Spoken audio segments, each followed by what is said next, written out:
नमस्कार दोस्तों, मेरा नाम अर्जुन। आज की इस वीडियो में हम बात करेंगे टाइटैनिक आखिर कैसे डूबा। और इसके साथ ही साथ हम बात करेंगे टाइटैनिक 2 के बारे में, जो कि सेम टाइटैनिक की ही तरह डिज़ाइन किया गया है। वो कब लॉन्च होगा और क्या है उसकी खासियत, तो इस वीडियो में दोस्तों हम इसी के बारे में बात करेंगे। तो चलिए दोस्तों, हम बात करते हैं कि आखिर टाइटैनिक कैसे डूबा था। तो बात है 10 अप्रैल 1912 की। आरएमएस टाइटैनिक अपने ज़माने का सबसे लग्जरी और सबसे बड़ा जहाज अपने सफ़र पर निकल पड़ता है। यह जहाज साउथ मैप्टन इंग्लैंड से न्यूयॉर्क के लिए निकलता है। इसमें हर तरह के लोग बैठे हुए थे, खास तौर से दुनिया के सबसे अमीर ज़्यादा लोग थे, एक्टर भी थे और आम पब्लिक भी थी, जो कि अमेरिका जा रहे थे नई जिंदगी की तलाश में। इसके कैप्टन थे एडवर्ड जॉन स्मिथ, जो कि सबसे ज़्यादा ओल्डेस्ट और सबसे ज़्यादा एक्सपीरियंस वाले कैप्टन थे, जिनकी उम्र थी 62 ईयर्स ओल्ड। अगर हम बात करें इस शिप की लेंथ की, तो ये 269 मीटर लंबी, और इसके साथ साथ इसकी ऊंचाई की अगर बात करें तो करीब 50 मीटर तक की हाइट जितनी ऊंची थी ये। उस ज़माने में इस लग्जरी शिप को बनाने के लिए लगभग कॉस्ट आई थी 7.5 मिलियन डॉलर, जो कि अगर आज के पैसे से अगर हम कंपेयर करें तो करीब 400 मिलियन डॉलर है। शिप के अंदर कुछ ऐसी फैसिलिटी और डेकोरेशन थी कि वो किसी 7 स्टार होटल को भी पीछे छोड़ दे, जैसे कि स्टेन ग्लास की खिड़कियाँ, 2 grand stair, heated swimming pool, Turkish bath, electric bath, यहाँ तक एक जिम, 4 रेस्टोरेंट, 2 बार्बर शॉप और लाइब्रेरी। इसके अलावा बहुत सारी चीज़ें थीं। तो इस जहाज़ को बनाने में जिस टेक्निक का प्रयोग किया गया था, इससे बनाने के बाद यह कहा गया कि ये अनसिंकेबल है, मतलब कि ये कभी डूब ही नहीं सकती। इस जहाज़ को बनाने वाली कंपनी का नाम था वाइट स्टार लाइन, और यहाँ तक कि इसके प्रेसिडेंट ने लोगों के सामने आकर ये तक कह दिया कि ये जहाज़ कभी डूब ही नहीं सकता है। लेकिन इस जहाज़ को अपने सफ़र पर चले हुए सिर्फ 2 ही दिन हुआ था। 12 अप्रैल 1912 को इसको आइस वार्निंग मिलना शुरू हो जाती है। जिस अटलांटिक ओशन में ये चल रही थी, वहाँ बर्फ़ मौजूद थी। बहुत बहुत बड़ी बड़ी बर्फ़ें होती हैं, जिनको आइसबर्ग कहते हैं, जो कि जहाज़ों के लिए बहुत बड़ा खतरा होता है। ये वार्निंग कोई नॉर्मल वार्निंग नहीं थी। समुद्र में गुजरने वाले जहाज एक दूसरे से इंटरकनेक्टेड होते हैं। ये कुछ रेडियो सिग्नल के थ्रू एक दूसरे से कनेक्ट होते हैं, जो एक दूसरे को बताते रहते हैं कि आगे आइसबर्ग है, ध्यान से आगे बढ़ना। यहाँ तक जब टाइटैनिक को आइसबर्ग की वार्निंग मिलती है, करीब 2 बार वार्निंग मिलने के बावजूद वो अवॉइड करती है और अपनी स्पीड को कम नहीं करती है और उसी स्पीड में आगे बढ़ती रहती है। उस समय टाइटैनिक की स्पीड थी 21.5 नॉट्स, जो कि 40 किलोमीटर प्रति घंटे की स्पीड होती है। इतनी ही तेज़ी से वो आगे बढ़ती रहती है। 2 दिन बाद 14 अप्रैल 1912 को 7 आइस वार्निंग दी जाती है, लेकिन कैप्टन स्मिथ और इनके क्रू मेंबर इस बात को इग्नोर करते हुए जहाज़ की स्पीड को कम नहीं करते हैं और आगे बढ़ते रहते हैं। धीरे धीरे सूरज ढल जाता है, तापमान गिरने लगता है और रात हो जाती है। रात की सबसे इंटरेस्टिंग बात यह थी कि उस दिन चांद नहीं निकला था। चांद ना निकलने के कारण लाइट कम थी और विजिबिलिटी कम थी। जहाज के ऊपर एक क्रू नेस्ट होता है, एक छोटा सा प्लेटफॉर्म होता है, जिसकी हाइट करीब 53 मीटर की होती है। इसे लुकअप पॉइंट भी कहा जाता है। यहाँ पर एक आदमी बैठा रहता है, जो कि सामने आने वाले ट्रैफिक और एनी अदर ऑब्स्ट्रक्शन को बताता है। टाइटैनिक पर फेडरिक फ्लिट नाम का एक आदमी इस क्रोनेस्ट पर बैठा था। करीब 11:39 PM को वह यह देखता है कि बड़ा सा बर्फ आइसबर्ग आ गया है सामने। जल्दी से वह 3 बार घंटा बजाता है ताकि नीचे बैठे लोगों को इन्फॉर्मेशन मिल जाए, और फ़ोन करके कहता है कि सामने एक आइसबर्ग है, जल्दी से जहाज़ को मोड़ दिया जाए। फर्स्ट ऑफिसर को जब ये इन्फॉर्मेशन जाती है, जिसका नाम था विलियम, इस इंस्ट्रक्शन को सुनते ही वो इंजन रूम में बैठे हुए व्यक्ति को कहते हैं कि जहाज़ को लेफ़्ट डायरेक्शन में मोड़ दिया जाए। तब तक बहुत देर हो चुका था। करीब 1 मिनट बाद 11:40 पर जहाज़ आइसबर्ग से टकरा जाता है। अगर हम आइसबर्ग की बात करें तो उसकी लगभग लंबाई थी 200 बाय 400 फीट, एक फुटबॉल फील्ड जितना बड़ा था। अगर इसकी हाइट की बात करें तो एक क्रोनेस्ट की हाइट जितना था। क्रोनेस्ट वही जो 53 मीटर की हाइट पे था। साइंटिस्टों का यह मानना है कि इस आइसबर्ग का वजन लगभग 1.5 मिलियन टन था। आइसबर्ग से जहाज का टकराव जहाज के फ्रंट राइट साइड में हुआ था। करीब 10 सेकंड तक ये जहाज आइसबर्ग से टकराता चला गया और इसमें छोटे छोटे डेंट पड़ गए और इसकी बॉडी बहुत ज़्यादा डैमेज हो गई। आप शायद ये सोचेंगे कि यार एक बर्फ़ का टुकड़ा किसी मेटल को कैसे तोड़ सकता है, तो मैं कहना चाहूँगा आपकी फ्रिज में रखी हुई बर्फ़ किसी मेटल को नहीं तोड़ सकती। साथ ही हम बात करें अगर एक नॉर्मल लकड़ी की बात करें तो वो भी एक मेटल को ज़्यादा डैमेज नहीं कर सकती। पर जब हमारी कार का एक्सीडेंट किसी पेड़ से होता है तो वो हमारे मेटल को कितने हद तक डैमेज करती है ये आप देख सकते। सिमिलरली उसी तरह आइसबर्ग भी बहुत ही बड़ा था जिसकी वजह से जहाज में बहुत ज़्यादा डेंट पड़ गए। इसी चीज़ को देखने के लिए कैप्टन स्मिथ और उनके क्रू मेंबर जाके देखने के लिए कोशिश करते हैं कि आखिर कितना ज़्यादा डैमेज हुआ है। तो उन्होंने रियलाइज़ किया कि जहाज़ कम्प्लीटली डूब जाएगा, पर उन्हें लगता था यह जहाज़ अनसिंकेबल है, कभी नहीं डूब सकता। शुरू में हमने बताया भी था कि इसके सेफ्टी फीचर कमाल के थे। इनमें से 2 सेफ्टी फीचर तो बहुत ही ज़्यादा कमाल के हैं कि यह नहीं डूब सकता, ये इस बात को जस्टिफाई करते थे। जिसमें से पहला है डबल बॉटम हल जो कि जहाज़ का नीचे की बॉडी का पार्ट का हिस्सा होता है और ये मेन पार्ट होता है। इसमें 2 लेयर होती है, अगर एक लेयर टूट भी जाए तो दूसरी लेयर पे जहाज़ चल सकता था। और इसके साथ ही साथ इसको 16 अलग कंपार्टमेंट में डिवाइड किया गया था, जिसमें से अगर 4 कंपार्टमेंट में अगर पानी भर भी जाता है तो भी ये जहाज़ आसानी से तैर सकता था। बट प्रॉब्लम यहाँ पे ये थी कि इसके 4 कंपार्टमेंट में नहीं 6 कंपार्टमेंट में पानी घुस चुका था, इसीलिए अब इस शिप को डूबने से कोई नहीं रोक सकता था। ये अनसिंकेबल शिप अब डूब जाएगा पूरी तरह से। टकराव के करीब 20 मिनट के बाद कैप्टन स्मिथ ने अपने क्रू मेंबर को कहा कि रेडियो सिग्नल को भेजो अपने आसपास के जहाज़ों को, शायद कोई सिग्नल पकड़ ले और हमारी मदद के लिए आए। Senior radio operator Jack Phillips एक के बाद एक सिग्नल भेजते हैं, कोई रिस्पॉन्स नहीं आता है। फाइनली कुछ समय के बाद एक रिस्पॉन्स आता है जिस जहाज़ का नाम था RMS कारपेथिया। एक जहाज़ जो कि टाइटेनिक के बिल्कुल थोड़ा पास था, वो सिग्नल को कैच कर लेता है और फाइनली उससे रेडियो ऑपरेटर की बात होती है। टाइटेनिक के जहाज़ के रेडियो ऑपरेटर उनसे बात करने के बाद बोलता है कि हमारी हेल्प के लिए आइए और अपनी कहानी को बयां करता है। लगभग वो जहाज़ इस जहाज़ से टाइटेनिक से 107 किलोमीटर की दूरी पर था। फाइनली वो जहाज़ टाइटेनिक को बचाने के लिए निकल पड़ता है, लेकिन प्रॉब्लम ये थी कि अगर वो अपनी टॉप स्पीड पे भी आता तो करीब करीब उसको 3.5 घंटे लगते टाइटेनिक तक पहुंचने के लिए। क्रू मेंबर फाइनली रॉकेट जलाना शुरू कर देते हैं ताकि आसपास कोई अदर जहाज़ हो तो उनकी हेल्प के लिए आ जाए, पर ऐसा कोई रिस्पॉन्स नहीं आता है।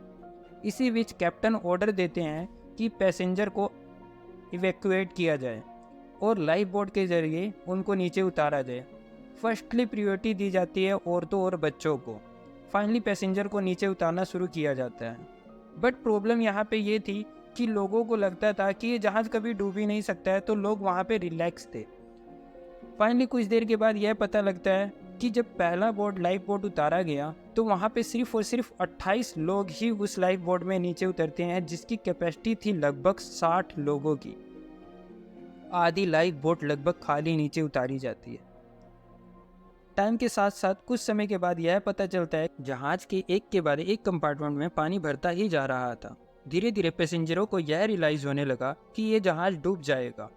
जब ये रियलाइज हुआ तो लोग पैनिक हो गए।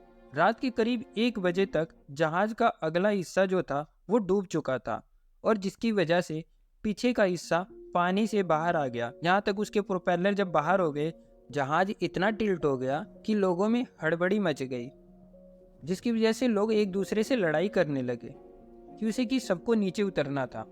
बट प्रॉब्लम यहाँ पे यह थी कि लाइफ बोट की सख्त कमी का होना। सिर्फ 20 लाइफ बोट ही मौजूद थी इस शिप पे। अप्रोक्सीमेटली 1200 लोग ही आ सकते थे, मगर जहाज में करीब 2200 लोग मौजूद थे। रात के करीब 2:05 में आखिरी लाइफ बोट टाइटैनिक से पानी में उतारा गया। लेकिन जहाज में अभी भी 1000 से 1500 लोगों के बीच में अभी मौजूद थे। आई विटनेस के अनुसार लगभग 2:20 पर जहाज 2 टुकड़ों में टूट गया और फिर धीरे धीरे पानी में डूब गया। लगभग 3 घंटे भी नहीं लगे इस जहाज को डूबने में, जिसको कहा जा रहा था कि कभी ना डूबने वाला जहाज। अभी भी इस जहाज में करीब 1500 लोग मौजूद थे जो जहाज में डूब गए।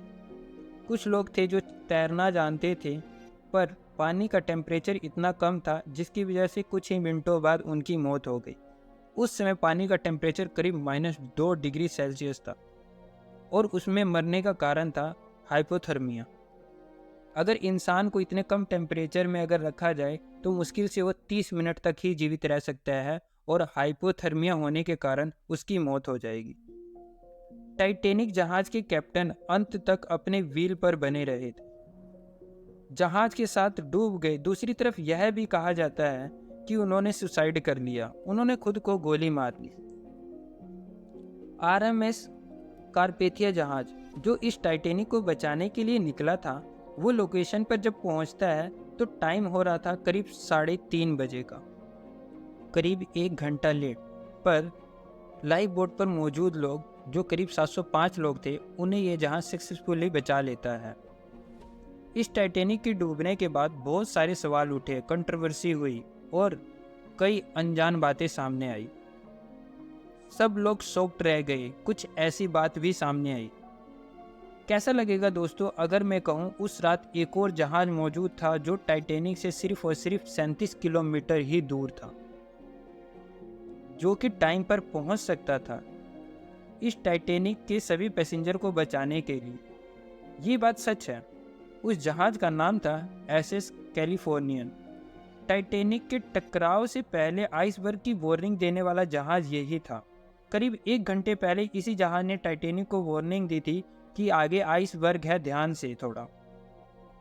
उसके बाद करीब 11:15 पर कैलिफोर्निया के कैप्टन ने अपने रेडियो सिग्नल को बंद करवा दिया था, क्योंकि आइसबर्ग ज़्यादा थी और अंधेरा होने के कारण उन्होंने यह निर्णय लिया कि आज की रात को वो ट्रैवल नहीं करेंगे। ये कैलिफोर्निया जहाज टाइटैनिक के इतने करीब था कि वहाँ पर बैठने वाले पैसेंजर जो डेक पर थे वो इसे आसानी से देख सकते थे। जब पैसेंजर को लाइफ बोट में उतारा जा रहा था तो एक ऑफिसर ने यह बात भी कही कि देखो वो एक जहाज दिख रहा है, जल्दी वो हमको बचाने के लिए आएगा। लेकिन कैलिफोर्निया जहाज तब भी नहीं आया जब आसमान में रॉकेट उड़ाए गए थे। रात को करीब 12 बजे कैलिफोर्निया के जहाज पर जो क्रू मेंबर थे उन्होंने अपने कैप्टन को इसके बारे में इन्फॉर्म किया कि वहाँ से रॉकेट उड़ाए जा रहे हैं। तो कैप्टन ने इस इंफॉर्मेशन को इग्नोर किया और नॉर्मल बात कही। उनका कहना था कि ये टाइटैनिक है और टाइटैनिक पे बहुत ज़्यादा अमीर लोग हैं और वो लोग पार्टी कर रहे होंगे। ये कहकर उन्होंने इस मैसेज को इग्नोर कर दिया। फाइनली जब सुबह होती है और वो अपने रेडियो को ऑन करते हैं तो उन्हें SOS कॉल मिलना शुरू हो जाती है और ये उस लोकेशन पर पहुंचते हैं तो वहाँ सिर्फ और सिर्फ डेड बॉडियाँ मिलती हैं जो कि पानी में तैर रही थी। फाइनली फुल इन्वेस्टिगेशन के बाद कैलिफोर्निया के शिप के कैप्टन को ही ब्लेम किया जाता है कि सारी गलती इस कैप्टन की ही थी। मेरे नज़रिए से दोस्तों, इनकी गलती के साथ साथ कई बहुत सारी गलतियां थी जिसकी वजह से टाइटैनिक डूबा, जैसे कि स्पीड ओवर होना, और एक गलती थी स्टीयरिंग व्हील पर मौजूद रॉबर्ट हिचनेस की, जिन्होंने लेफ्ट मोड़ने की बजाय टाइटैनिक को राइट डायरेक्शन में मोड़ दिया था जब उनको इन्फॉर्मेशन मिली कि उनको लेफ्ट डायरेक्शन में टाइटैनिक को मोड़ना है, और वो पैनिक होके उसको राइट डायरेक्शन में मोड़ देते हैं। जब तक उन्होंने अपनी इस गलती को रियलाइज़ किया तब तक बहुत देर हो चुकी थी। ब्रिटिश इंक्वायरी ने यह भी पता लगाया कि इतनी सारी वार्निंग दी गई थी कि आगे आइसबर्ग है, आराम से चलो, ध्यान रखकर चलो, फिर भी वो लोग फुल स्पीड में आगे बढ़ते रहे। उन्होंने ऐसा क्यों किया था? उन्होंने अपनी स्पीड को क्यों नहीं धीरे किया था? इसके पीछे भी कई थ्योरी बताई जाती है। एक पॉपुलर थ्योरी है जो कि यह कहती है जोसेफ ब्रूस, जो कि चेयरमैन और मैनेज डायरेक्टर थे, वाइट स्टार लाइन कंपनी के। ये वही कंपनी है जिसने टाइटैनिक को बनाया था। उन्होंने कैप्टन स्मिथ को कहा था कि शिप की रफ्तार कम नहीं होनी चाहिए, ऐसा प्रेशर कैप्टन पे बनाए रखा गया कंपनी की तरफ से। ये ज़बरदस्त प्रेशर था उस जहाज़ के कैप्टन के ऊपर, क्योंकि कि ये इस जहाज़ की पहली जर्नी थी और यह कहा गया था कि इसको सिर्फ और सिर्फ 6 दिन में कंप्लीट करना है ताकि एक नया रिकॉर्ड बनाया जा सके। ये टाइटैनिक सिर्फ बड़ा ही नहीं और सबसे महंगा ही नहीं, वो ये सबसे तेज चलने वाला जहाज़ बनना चाहिए। एक ऐसा स्पेसिफिक इंसिडेंट हुआ था 14 अप्रैल दोपहर के 2 बजे। कैप्टन स्मिथ ने कहा कि आइस वार्निंग है और जोसेफ को दिखाया। आइस वार्निंग है इसलिए स्पीड को कम कर लेना चाहिए, मगर जोसेफ ने इस पेपर को लिया और अपने पॉकेट में रख लिया ताकि लोगों को ना पता लगे, ना ही शिप के क्रू मेंबर को पता लगे, और उन्होंने जहाज की स्पीड को कम नहीं किया। इस एक डिजास्टर ने दुनिया भर में इस इंडस्ट्री को हमेशा के लिए बदल कर रख दिया।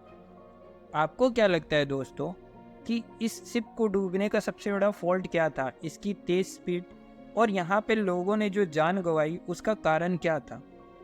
लाइफ बोट का कम होना, या फिर पास में मौजूद कैलिफोर्निया के जहाज का समय पे ना आना, और इसके साथ ही साथ जो व्हील स्टीयरिंग का कैप्टन था उसका गलत डायरेक्शन में जहाज को मोड़ देना? अपना कमेंट बॉक्स में ओपिनियन जरूर दे। अब हम साथ ही में बात करते हैं कि टाइटैनिक जहाज 2 के बारे में। क्या है उसकी खासियत और कैसा दिखता है?